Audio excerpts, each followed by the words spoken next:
அஸ்ஸலாமு அலைக்கும். நான் ஷேக் ரிஸ்வி முஃப்தி அவர்களே. வலைக்கும் ஸலாம் வரஹ்மத்துல்லாஹி வபரகாத்துஹு. உங்கள் வேலைப்படையின் மத்தியிலும் எம்மோடு இந்த வேளையில் இணைந்து கொண்டமைக்கு முதற்க நமது ஜஸாக்கல்லாஹ், நன்றி. நான் நேரடியாக விடயத்துக்கு வருகின்றேன். ஹலால் விடயம் தொடர்பாக ஜமியத்துல் உலமாவின் நிலைப்பாடு இறுதியாக ஹலால் முத்திரை இலச்சினை அல்லது லோகோ இலங்கையில் உள்நாட்டிலே சந்தைப்படுத்தப்படும் பொருட்களுக்கு அதன் இலச்சினையை பொறிக்க வேண்டிய அவசியம் அல்லது கட்டாயம் இல்லை எனும் நிலைப்பாட்டை எடுத்திருக்கின்றது. எனினும் இதன் மூலமும் மக்கள் ஒரு குழம்பிய நிலையை அடைந்திருக்கின்றார்கள். இந்த அடிப்படையிலே ஹலால் முத்திரையை ஜமியத்துல் உலமா இங்கே இலங்கையிலே விநியோகிக்க வேண்டும் என்ற முடிவை ஏன் எடுத்தது? அதை ஜமியத்துல் உலமா தான் செய்ய வேண்டும் என்ற முடிவுக்கு நீங்கள் நிர்பந்திக்கப்பட்டீர்களா அல்லது ஏன் அதற்கான முன்னெடுப்பை செய்தீர்கள் என்பதை சற்று விளக்குங்க. அல்ஹம்துலில்லாஹி வஹ்தஹு வஸ்ஸலாத்து வஸ்ஸலாமு அலா மன் லா நபிய்ய பஅது. அம்மா பஅத். அல்லாஹ்வின் நல்லடியார்களே, அன்பு சகோதரர்களே, சகோதரிகளே, தாய்மார்களே, ஜமியத்துல் உலமா 87 வருஷத்தை தாண்டி கொண்டிருக்கிறது. நான் ஜமியத்துல் உலமாவுடைய பொறுப்பை சுமந்த காலம் 2003 ஆக இருக்கும். 2000 இந்த ஹலாலுடைய விடயம் மௌலவி ரியால் அவர்கள், மௌலவி அவர்களுடைய அந்த காலத்தில் 2 நிறுவனங்கள், கோழி சம்பந்தமான 2 கம்பெனிகள் இந்த ஹலால் சான்றிதழை பெற்றுக்கொண்டது. அந்த காலகட்டத்தில் இப்படியான ஒரு தேவை வருவதற்கு காரணம் முஸ்லிம்கள் பைரஹாவை தவிர வேற எதுவும் ஹலாலான இவைகளை, கோழி போன்றவைகள் அடைய முடியாம இருந்த காரணத்தினால் பல சந்தர்ப்பங்களில் ஜமியத்துல் உலமாவை நாடி வந்திருக்கிறார்கள். இலங்கையில் பல மஸ்ஜிதுகள் அந்தந்த ஊர்களில் இப்படி சர்டிபிகேட் வழங்கும் பழக்கம் ஒன்றும் இருந்திருக்கிறது. அதே நேரத்தில் தனிப்பட்ட ரீதியாகவும் இந்த விஷயங்களை பலர் செய்திருக்கிறார்கள். ஜமியத்துல் உலமா 2000 ஆரம்பித்தது. 2003-4 பார்லிமெண்ட் கூட 2 கடிதம் அனுப்பியிருக்கிறது. அதுல பார்லிமெண்ட்டுக்கு அந்த ஹலாலான மாமிசங்கள் தேவை என்று ஒருவர் டெண்டருண்ட பார்லிமெண்ட் கோல் பண்ண பொழுது 2 சந்தர்ப்பத்திலையும் பார்லிமெண்ட் குறிப்பிட்டிருக்கிறது ஜமியத்துல் உலமா மூலமாக சான்றிதழை பெற்றுக் கொண்டு வருமாறு. 2006 நடந்த ஒரு ரிசர்ச்சும் இலங்கையில இதை செய்வதற்குரிய தகுதி ஜமியத்துல் உலமாவுக்கு தான் இருக்கிறது என்பதாகவும், கெசட் பண்ணக்கூடிய 2007 ஜனவரி மாதம் 1 கெசட் பண்ணப்பட்ட பொழுது கூட இது கன்சியூமர் அஃபேர்ஸ் ட்ரேட் மினிஸ்டருக்கு கீழே வரக்கூடியது. அவர்களுடைய ஆராய்ச்சியிலும் ஜமியத்துல் உலமா தான் இதுக்கு பொருத்தமானது என்று ஒரு ஆய்வு ஒன்று கூறுகிறது. அதன் மூலமாகத்தான் ஜமியத்துல் உலமா கெசட் நோட்டிபிகேஷனும் தான் இதை செய்யலாம் என்ற ஒரு தீர்மானமும் அரசாங்கத்தினால் அந்த நேரத்தில் இருந்த மினிஸ்டரான சனந்த பிள்ளை அவர்கள் அந்த கெசட்டை எடுத்தார். ஆக ஹலால் என்பது முஸ்லிம்களுக்கு அத்தியாவசியமான ஒன்று. முற்காலத்தில் இப்படி சான்றிதழ் வழங்கக்கூடிய தேவை ஒன்று இருக்கவில்லை. 1960 உலகளாவிய ரீதியில் இந்த தேவை அதிகரித்து இலங்கையில் 90களிலும் வேற சில HFAC போன்ற நிறுவனங்களும் செய்து வந்திருக்கிறார். அதைத் தொடர்ந்து ஜமியத்துல் உலமா நாடப்பட்ட பொழுது இது ஜமியத்துல் உலமா ஒரு தேவையாக கருதி, சேவையாக கருதி இதனுடைய முக்கியத்துவத்தை புரிந்து ஜமியத்துல் உலமா இந்த பணியை செய்ய ஆரம்பித்தது. அதற்கு பிறகுதான் உலகளாவிய ரீதியில் சுமார் 65 நாடுகளில், இது குறிப்பாக சிறுபான்மை நாடுகளில் அமெரிக்காவிலிருந்து சில பல பகுதிகளிலும் இந்த ஹலால் சான்றிதழ் வழங்கும் அமைப்பு ஒன்று, தாய்லாந்து, சிங்கப்பூர், மலேசியா, பெல்ஜியம் போன்ற நாடுகள், இந்தோனேஷியா, மலேசியா போன்ற நாடுகளிலும் இது காட்சி அளிக்கிறது. இது இலங்கையில மாத்திரம் மிக காலங்களுக்கு பிறகு ஆரம்பிக்கப்பட்டது. ஜமியத்துல் உலமா பல சேவைகளை, சமூக சேவையாக இருக்கலாம், கல்வி ரீதியாக இருக்கலாம், ஃபத்வாவாக இருக்கலாம், இன்னொரு பல சேவைகளை செய்து கொண்டிருக்கும் பொழுது இதையும் ஒரு சேவையில் செய்ய வேண்டும் என்றுதான் ஜமியத்துல் உலமா முன் வந்து இந்த காரியத்தை செய்த பொழுது பிற்காலத்தில் ஓபன் மார்க்கெட்டில் இது மிக விசாலம் அடைந்து பொருள்கள்ல பல விதமான பதார்த்தங்கள் இன்கிரீடியன்ஸ்கள் உள்வாங்கப்படுவதை அவதானிக்கக்கூடியதாக இருக்கிறது. ஒரு பண்டிகையுடைய டயக்ராம் ஒன்று நாங்கள் பல காலமாக விதைத்து வருகிறோம். அதுல பார்க்கும் பொழுது முடியையும் அதனுடைய நாடையும் அதனுடைய அனைத்து உறுப்புகளையும் இன்று உணவுகளில் சேர்க்கப்படுகிறது. இந்த மார்க்க விஷயங்கள் ஜெலட்டின் என்று சொல்லும் பொழுது அது மார்க்கத்தோடு சம்பந்தப்படுகிறது. அதனுடைய டெக்னிக்கல் சைடோட சம்பந்தப்படக்கூடிய விஷயங்களும் இருக்கிறது. இது 2ம் ஜமியத்துல் உலமா இதை செய்யலாம் என்று முன் வந்து அல்ஹம்துலில்லாஹ் இதுவரைக்கும் சமீபத்தில் நடந்த சேம்பர் ஆஃப் காமர்ஸ் உடைய சேர்மனாக இருக்கக்கூடியவருடைய பதிலை உலகம் கேட்டிருக்கும். அவர் கொடுத்த பதிலே அதுக்கு சாட்சியாக இருக்கிறது. ஜமியத்துல் உலமா தன்னுடைய சக்திக்கேற்ப இதை ஒரு மார்க்க பணியாக கருதி இந்த உலகத்தில் உள்ள எல்லா பகுதிகளிலும் எங்கு அரசாங்கம் நேரடியாக சம்பந்தப்பட்டு செய்கிறதோ அந்த நாடுகளில் இது பிரச்சனை இல்லாம மலேசியா, தாய்லாந்து, சிங்கப்பூர் நேரடியாக அரசாங்கம் சம்பந்தப்படுகிறது. அதனால அது பிரச்சனையே கிடையாது. இலங்கையிலே அரசாங்கம் ஏன் இதுவரை சம்பந்தப்படவில்லை? அல்லது ஏனெனில் வெளியிலிருந்து ஒரு சந்தர்ப்பத்தில் 2007 சம்பந்தப்பட்டுதான் பெர்னாண்டோ பிள்ளை அவர்கள் மினிஸ்டராக இருக்கும் பொழுது 2007 இது எங்களுக்கு அனுமதி தந்தது. கெசட்டும் செய்யப்பட்டது. அந்த கெசட் மிக உறுதியாக சொல்கிறது ஹலால் சர்டிபிகேஷன் என்பது எம்மியாவை தவிர வேறு யாருமே கொடுக்க முடியாது என்ற ஒரு மிக உறுதியான ஒரு கெசட் ஒன்றுதான் 2007 ஜனவரி மாசம் இது முன்வைக்கப்பட்டது. அந்த வர்த்தமானி பதிவு 2008 மீளப் பெறப்பட்டதாக அண்மையிலே ஒரு ஊடகங்களில் 2007 அது கேன்சல் பண்ணப்பட்டிருக்கிறது. டிசைன் பண்ணப்பட்டது. அது அந்த செயல்பாட்டை இழந்தது. அதுக்கு காரணம் வேற யாரும் கிடையாது. அதுக்கு பூர்த்தியான காரணம் அது முஸ்லிம்கள் தான். முஸ்லிம்களில் ஒரு சாரார் இது ஒரு பெட்டிஷனாக முன்வைத்து தன்னுடைய சுயநலத்துக்காக வேண்டி அவர்கள் செய்த அநியாயம்தான் இன்று இந்த சமூகம் இந்த அளவுக்கு இந்த பிரச்சனையை பெற்றுக் கொண்டதுக்கு ஒரு காரணமாக நான் நினைக்கின்றேன். அதாவது ஜமியத்துல் உலமா மக்களுக்கு சேவை செய்ய வேண்டும் என்ற நோக்கிலே இதனை முன்னெடுத்து அதற்கான பழியையும் சுமந்து இன்று இந்த நிலையிலே அவருடைய வாத விவாதங்களுக்கும் உட்பட்டு இருக்கின்றது. எனவே இந்த முஸ்லிம் நமது சமூகத்துக்குள்ளே ஏற்பட்ட இந்த பிரச்சனை தொடர்பாக நான் நினைக்கின்றேன் விளக்கமாக அனைவரும் அறிந்து கொள்ள வேண்டும். ஏனெனில் இது இதுவரை கூறப்படாத ஒரு விடயம். ஆகவே தயவு செய்து அதனை விளக்கமாக அறியத்தார். பல சந்தர்ப்பத்தில் இது விளக்கமாக சொல்லியிருக்கிறேன். அது நான் பெயர் குறிப்பிட்டு யாரையும் இங்கு நான் சாட விரும்பவில்லை. ஒரு சாரார் அவர்கள் முன்கூட்டி இதை செய்து கொண்டிருந்தார்கள்.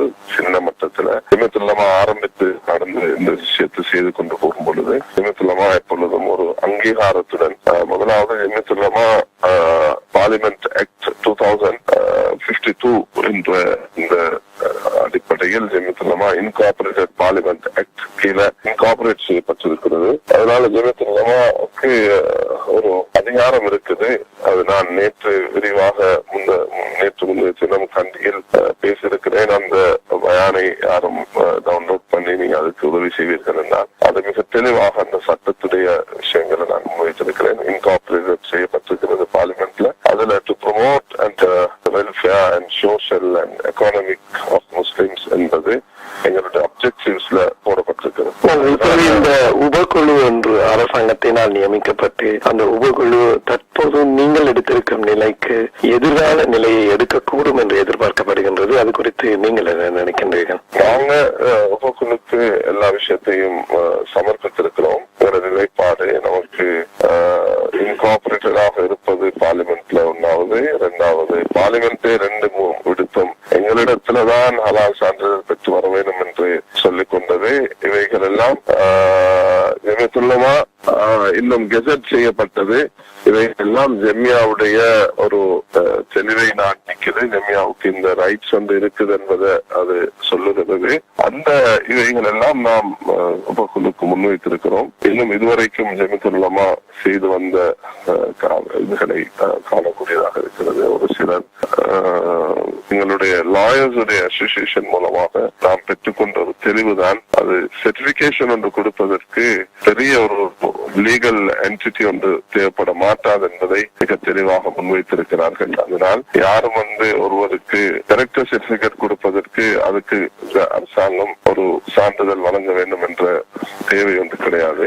அப்படியானால் எதிர்காலத்திலே உபகுழு நான் சொல்ல விரும்பும் விடயம் இதுல எங்க மினிஸ்டர் சம்பிக் அவர்கள் இதுல இருக்கிறார்கள். அந்த கமிட்டியில அவர்கள் இந்த விஷயங்களை கொஞ்சம் கூட குறைய முரண்பட்டு இருக்கிற காரணத்தினால அவர் இத முரண்பட்டு கொண்டிருப்பதுதான் இங்க ஒரு பிரச்சனையான விடயமாக காட்சி அளிக்கிறது. அவர் இதை முரண்படுகிறார். அவரும் அந்த கமிட்டியில இருக்கிறதுனால அவர் செய்யக்கூடாத ஒரு காரியத்தை கமிட்டியில இருந்து கொண்டு இடைக்கிட அவர் சந்தேகங்களை உண்டாக்கி கொண்டிருக்கிறார். அதுதான் இங்க ஒரு பெரிய பிரச்சனையாக கமிட்டியாக அமைந்திருக்கிறது. சம் கமிட்டி எங்களுடைய ரிஷாத் பதுத்தீன் மினிஸ்டர் அவர்கள், ஃபவுசி மினிஸ்டர் அவர்கள், இன்னும் அத்தாவுல்லா மினிஸ்டர் அவர்கள், இன்னும் எங்களுடைய நௌஃபக்கி மினிஸ்டர் அவர்கள் 4 பேரும் இருக்கிறார்கள். அவர்கள் இதுவரைக்கும் அந்த உபக்குழுக்கு எந்த ஒரு அங்கீகாரத்தையும் அவர்களுடைய பூர்த்தியான அபிப்பிராயத்தையும் அவர்கள் கொடுக்கவில்லை. அதனால் இந்த உபக்குழு அவர்களையும்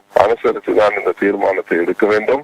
நிச்சயமாக அவர்கள் ஜெமிஅத் உலமாவுடைய முடிவுடன் என்றுமே சேர்ந்துதான் இருக்கிறார்கள். அவர்களுடனும் ஆலோசிக்கும் 4 கட்சிக்குரியவர்கள், 4 கட்சிக்குரிய அனைவர்களுடனும் இந்த விஷயங்கள் மிக தெளிவாக பேசப்பட்டிருக்கிறது என்ற விஷயத்தையும் சொல்லிக் கொள்ள விரும்புகிறேன். அவர்களுடைய இதுவும் நிச்சயமாக எங்களுக்கு பாதகமாக வருவதற்கு சாத்தியக்கூறு கிடையாது. அவர்கள் எங்களை அனுசரித்து இவ்வளவு நாள் செய்த சேவை ஜெமிஅத் உலமா இந்த நாட்டுக்கும் வெளிநாட்டுக்கும், வெளிநாட்டிலிருந்து வரக்கூடிய மக்களுக்கும், இந்த நாட்டு முஸ்லிம்களுக்கும் வெளிநாட்டிலிருந்து வரக்கூடியவர்களுக்கும், முஸ்லிம்களாக இருக்கலாம் அல்லது வெளிநாட்டு ஏற்றுமதிக்கும், எல்லா வகையிலும் இது வெளிநாட்டு ஏற்றுமதிக்காக உண்டாக்கப்பட்டது அல்ல, இது உள்நாட்டுடைய தேவைக்காக உண்டாக்கப்பட்டது. உள்நாட்டு தேவை எக்ஸ்போர்ட்டுக்கும், உள்நாட்டில் வரக்கூடிய ஃபாரினர்ஸ் முஸ்லிம்களுக்கும், உள்நாட்டில் வசிக்கக்கூடிய முஸ்லிம்கள் எல்லோருடைய தேவையை நாடிதான் ஜெமிஅத் உலமா இந்த அளவுக்கு இது முன்னேறும் என்று ஒரு நாளும் எண்ணிருக்கவில்லை. அல்லாஹுடைய ஏற்பாடு என்று அல்லாஹ் இவ்வளவு ஒரு வளர்ச்சி இதுக்கு ஏற்படுத்தி தந்தான். அதனால இவைகள் எல்லாம் கருத்துக்கு எடுத்துதான் அந்த குழு ஒரு தீர்மானத்துக்கு வர வேண்டும் என்பதை நாங்கள் எதிர்பார்க்கிறோம். அதற்குள் அப்படிதான் செய்யும் என்ற நம்பிக்கை நமக்கு இருக்கு. எங்களுக்கு கேள்விப்பட்ட தகவலின் அடிப்படையிலே கடந்த அமர்விலே அமைச்சர் ரிஷாத் பதுத்தீனை தவிர மற்ற 3 பேரும் பங்கு கொள்ளவில்லை என்று அறிகின்றோம். நான் நினைக்கின்றேன் அப்படியானால் நீங்கள் கூறுவதை போன்று எதிர்காலத்தில் முடிவினை மேற்கொள்ள முன்னர் அவர்கள் 3 பேருடைய கருத்தும் ஏற்கப்படும் என்று நான் நினைக்கின்றேன். எங்களுக்கும் வாக்களித்திருக்கிறார்கள், எங்களை அழைப்பதாக நாங்களும் அதை எதிர்பார்த்திருக்கிறோம். நல்லது, இன்ஷா அல்லாஹ் சந்திச்சோம். அதுல நாங்க எல்லா தெளிவுகளையும் முன்வைத்திருக்கிறோம். இவ்வளவு ஒரு உயர் ஸ்தானத்துக்கு ஜெமிஅத் உலமா தன்னுடைய ஹலால் நிறுவனத்தை இந்தோனேஷியன் வேர்ல்ட் கவுன்சிலுக்கு மெம்பராக்கி இருக்கிறது. ஜக்கீம் மலேசியா இதை அங்கீகரிக்கிறதுக்கு அண்மையில் வர இருக்கிறது. இன்னும் தாய்லாந்துடன் நாங்கள் அமெரிக்காவுடன் ஃபங்கா போன்ற இதுகளுடன் MOU சைன் பண்ணிருக்கிறோம். ஸ்டாண்டர்ட் ஒரு நிலையாக இருக்கும் பொழுது இதை கருத்துக்கு எடுத்து அரசாங்கம் ஒரு நல்ல முடிவை தர வேண்டும் என்று எதிர்பார்க்கிறோம். அப்படியெல்லாம் நினைக்கிறேன். இந்த வேளையிலே மக்கள் ஒரு முடிவுக்கு வர வேண்டும். இந்த உபகுழு முடிவெடுத்ததாக கூறிய செய்தி தவறு. அதனுடைய முடிவு, இறுதி முடிவு இன்னும் வரவில்லை. உபகுழு தன்னுடைய முடிவை அநேகமாக கேபினட்டுக்கு தான் அறிவிக்க வேண்டும். அவர்கள் இன்னும் இவர்களுடைய எனக்கு நான் என்று 2 மினிஸ்டர்களுடன் நேற்று காலையில் நான் பேசிய பொழுதும்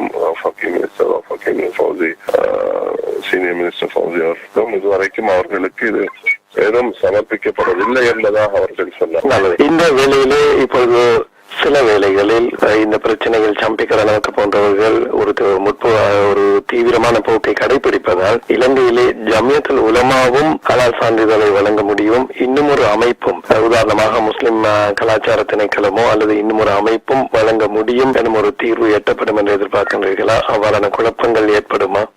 நாங்க இதை தெளிவாக அரசாங்கத்துக்கே ஒப்படைத்தோம். இவ்வளவு ஒரு உயர்ந்த ஒரு நிலைமைக்கு ஜமியத்துல் உலமா ஒரு சேவை அடிப்படையில் செய்து கொண்டிருக்கிறது. தாராளமாக அரசாங்கம் எடுத்து எப்படி வக்ஃபுடைய பிரிவு இருக்கிறதோ, எப்படி மேரேஜ் டிவோர்ஸ் உடைய பிரிவுகள் செயல்படுகிறதோ, அனந்தர சொத்துடைய விஷயத்துல ஒரு ஆக்ட் இருக்கிறதோ, இது போலதான் இலங்கையுடைய இந்த விஷயத்தையும் அழகாக அரசாங்கம் எடுத்து அதை செய்யலாம் என்ற ஒரு விஷயத்தான் முன்வைத்தோம். யாரும் 1-2 வருவதனால் எனக்கு எந்த நஷ்டமும் கஷ்டமும் ஏற்பட போவதில்லை. உலக நாடுகளில் அப்படியும் இருக்கிறது. சில நாடுகளில் மலேசியா, சிங்கப்பூர், தாய்லாந்து போன்ற நாடுகளில் ஒரு நிறுவனம் தான் அரசாங்கத்துடைய கண்காணிப்போடு இருக்கிறது. அப்படி இருப்பதுதான் சிறந்தது, நல்லது. அதை தான் நாம் கடைபிடிக்க வேண்டும் என்று நாம் விரும்புகிறோம். இல்ல அது 2 தான் ஆகணும் என்று அதுக்கும் உலகத்துல பல உதாரணங்கள் இருக்கிறது. அதுவும் நம்ம ஆட்சியில் கொண்டதில்லை.